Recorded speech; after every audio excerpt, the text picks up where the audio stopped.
喲，歡迎收睇 SY4050嘅頻道啊！咁咧，我哋就開始一個新嘅系列咧，咁就叫做呢個由頭搭到尾站，會搭到人崩潰嘅路線。咁咧，呢一個 idea 我就係由呢個風扇吹水台呢個 channel 嗰度 inspire 出嚟嘅啦。咁好啦，去片第一條。我今日要講嘅路線呢，就係6號。咁我哋往6號呢，咁我哋就會諗起赤柱。咁呢，我哋就 click 往赤柱市場方向。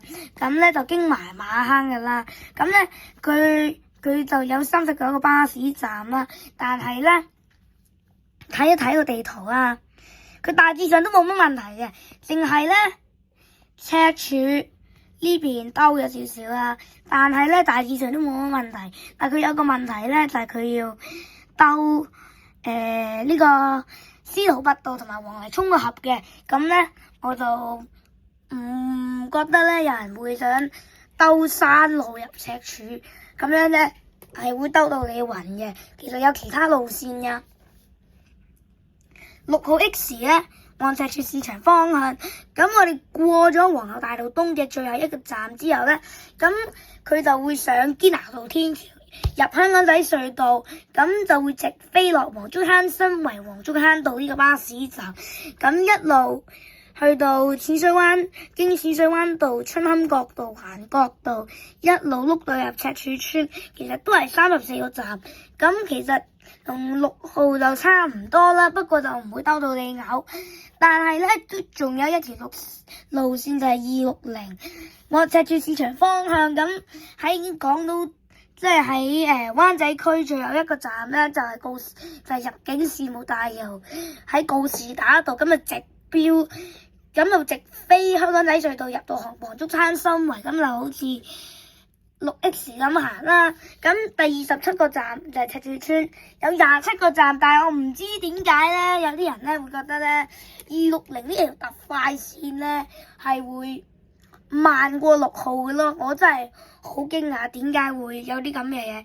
咁咧總括嚟講咧，6號咧佢唔係兜路，但係咧佢就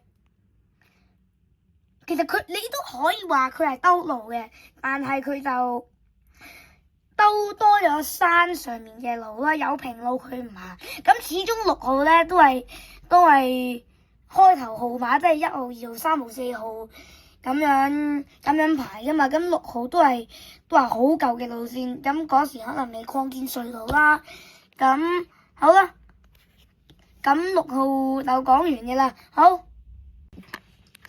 第二條我要講嘅路線就係63。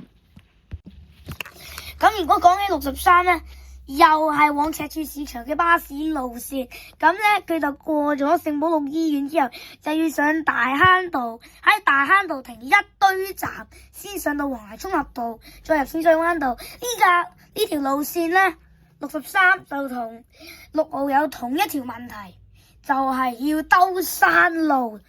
咁其實咧都有第二條路線㗎，65號往赤柱市場方向，但係佢只係假日服務啦。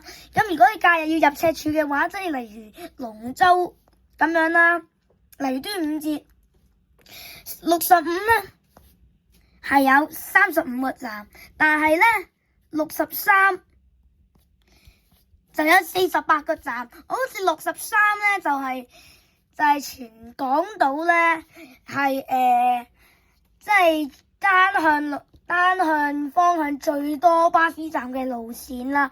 但係咧，我可以想同你講啊，63同埋65嘅車費咧係都好貴啊。例如咧，我哋呢度啦，63號往赤柱市場方向收12個1，咁你覺得65號係仲誇張啦？咁的確係啊，因為佢特快路線，65號收12個8。我話你知啊，12個8咧，就嚟咧已經可以由金鐘咧搭到去秀茂坪寶達邨嘅601，都係爭1毫子啫嘛。所以63就同6號就同一條問題，就要兜山路，有平路佢唔行，就係同一條問題，所以我都唔多講啦呢條路線。今日我最後一條要講嘅路線就係106。講下106呢條路線先啦，咁呢，我哋就106啦，往黃大仙方向有47個站，但係呢就有31個係喺港島嘅，有成66%，起碼唔夠606咁樣，呢啲75% 嘅站都喺港島啦。咁呢，不如我俾其他例子啊，例如104往白田方向有33個站，但係有就18個喺港島。111往坪石方向24個站，但係有10個喺港島。112往蘇屋方向23個站，有9個喺港島。的確喺九龍嘅站係多咗少少，不過都 OK 啦，都還可以嘅。970往蘇屋村方向呢就有40個站，但係呢有24個喺港島，都係喺港島嗰邊多咗少少，不過都唔緊要啦，起碼都冇咁多個站喺港島。咁仲有其他例子噶嘛，例如307往大埔方向15個站，有8個喺港島。仲有噶930往荃灣愉景新城或者荃灣西站，我當荃灣西站25個站，但係就有9個喺港島，都係多咗少少。仲有其他例子嘅，例如101往觀塘裕民坊方向就有35個站，有18個喺港島，都係正常。